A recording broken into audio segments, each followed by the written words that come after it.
Hey guys, what's up? So we finally have the Samsung Galaxy Watch 5 that is supposed to change your life forever. No, just kidding. But where are actually the differences to the previous model? And what can it do? What the Galaxy Watch 4 can do? All that in today's video. So the very first thing that comes to my mind if we talk about smartwatches, especially if we talk about Galaxy watches, is the battery life. So the Galaxy Watch 4 lasts about 24 hours straight with the always on display mode toggled on. We have auto brightness settings, half an hour workout, and the usual amount of notifications. But the thing about the Galaxy watches is that they're supposed to learn and act accordingly to your behavior to save some of your battery life. Now, the thing is that it's not working with the Galaxy Watch 4, at least in my experience. Now, I cannot say for sure that it's not working for the Galaxy Watch 5 as well, but for right now, it is not. So the Galaxy Watch 5 is lasting 24 hours as well. But what do we expect if we get the same CPU, the same chipset, the same GPU, and almost the same size of battery? But one thing that did change is the speed of the charging time. After just 30 minutes of charging, you will be back up to 45% of battery life, which indeed is a lot faster than the Galaxy Watch 4. And the charging cable itself changed from a USB-A to a USB-C cable, and the magnetic dock got a little bit smaller too. Now I will do a 1-month long-term review about the Galaxy Watch 5 to see if there are any upgrades, but for right now, it is not better than the older model. By the way, I'm using the 40mm Bluetooth version.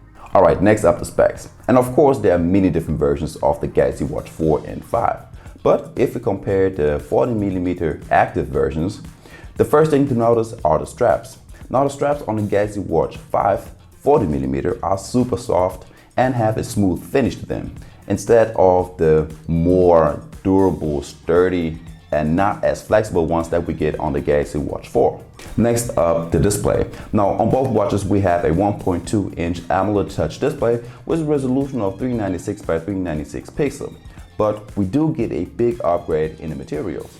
Instead of the Corning Gorilla Glass DX, we get a sapphire crystal glass. But besides these few specs, the watches pretty much stay the same. So if the same size straps, you have the same internal storage, and they are both water resistant up to 5 ATM.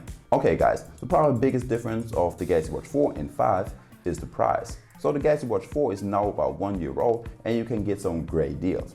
Now I was just looking for like 5 minutes over in the internet and I saw some deals between 130 and 160 euros. Whereas the brand new Galaxy Watch 5 will come in at a price of around 300 euros. So that's an extra 150 euros. But what kind of upgrades do we get for that kind of money? One of the new features is the interaction and dexterity.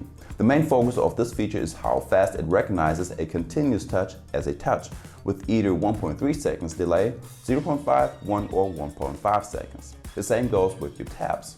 So right here you can change the time between 0.1 seconds and 4 seconds, but I would definitely leave it on 0.1 second since this feels most natural.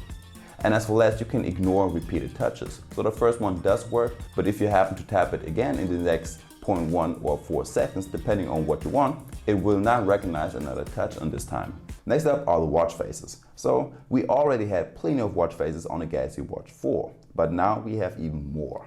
Now I gotta be honest, I had to look this fact up since I didn't know that we get an extra 88 watch faces on the Galaxy Watch 5. So just check out your watch face store over in your app and be ready to see something new. Plus you have now a bigger variety of complications that you can use on your watch faces, which I would definitely count as a big upgrade. Now I also went ahead and tried to build in GPS. Now everything else pretty much stayed the same, so the heart rate, the mileage, the pace, the distance and stuff like that. But the big difference is the accuracy of the GPS lines, especially if you take turns. Even though the Galaxy Watch 5 didn't fully get the roundabout or every turn, but at least it tried, whereas the Galaxy Watch 4 was only a straight line through everything. And sometimes it even went through houses as well and didn't get when I took turns at all. And as for the last new feature, which is not working yet, but the Galaxy Watch 5 now packs a new skin temperature sensor. Now I couldn't test it of course since it's not available yet, but it was about time that Galaxy Watch 5 added this feature. Now with this feature, the Galaxy Watch 5 might be the most complete smartwatch that you can get right now. So for your heart rate, your sleep, your stress, SpO2, You have an ECG and blood pressure function, breathing exercises, and you have the body composition that you're only going to find on the Watch Galaxy 5 and 4. But guys, those are already all of the changes. I really think that the Galaxy Watch 4 was ahead of its time, and there weren't many features that this watch didn't have. And still today, it's one of the most complete smartwatch, which is now even more affordable than it used to be. So my take on this watch, if you already have the Samsung Galaxy Watch 4, I really suggest buying the Galaxy Watch 5 since there isn't much of a difference. But if you have the Samsung Galaxy Watch 3, I would say go for it. By the way, I made a great video about some tips, tricks, and features of the Galaxy Watch 4 and 5.